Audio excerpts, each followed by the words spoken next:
Universo Diverso, com Luciana Neri. Conversando com a psicóloga clínica Cecília de Barros Cairo.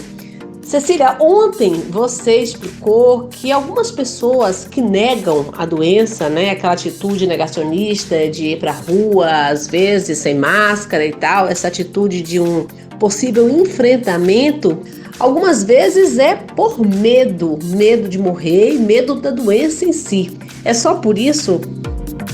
A gente tem uma outra condição que está muito relacionada à maneira como a gente existe, que é a participação de uma condição mínima que a gente tem na política. Então a gente não se vê muito mais como um coletivo. E ir para a rua, ir para o contágio, não interessa muito, não é? Porque, como a gente já bem ouviu falar, e tem sido bastante pertinente essa discussão, a gente tem tido um comportamento político bionecropolítico no Brasil. Quer dizer, a gente está entendendo que aqueles que podem ir trabalhar, vão trabalhar, porque daí a gente tem a situação do desemprego, de certo modo, resolvido, né? Porque morre quem está trabalhando e tem sempre mais alguém desempregado para ocupar o lugar. E na situação da população idosa, que é a outra população que entra nessa condição de ser exterminada em favor de uma outra população jovem, produtiva, é que não se precisa mais pagar a aposentadoria.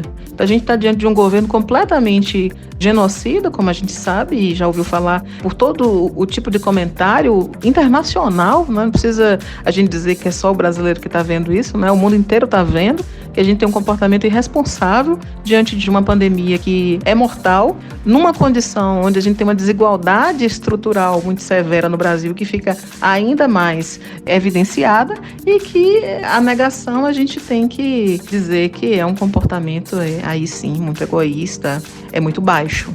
Então, uma primeira condição que está muito relacionada à condição que a gente tem com a morte, que tem a ver com essa condição de negar a possibilidade de findar a nossa existência, mas uma outra condição que é completamente cultural, da nossa péssima educação nesses tempos capitalistas, porque desde que a gente se torna uma sociedade dessa ordem capitalista, a gente perde a condição de ser coletivo, não é? De ser parte, porque a gente aprende a matar um leão por dia, a gente não anda mais em bando, e o bando nos interessa mais, especialmente se o bando ele não é favorável à minha existência. É uma situação de fato muito triste, essa situação negacionista.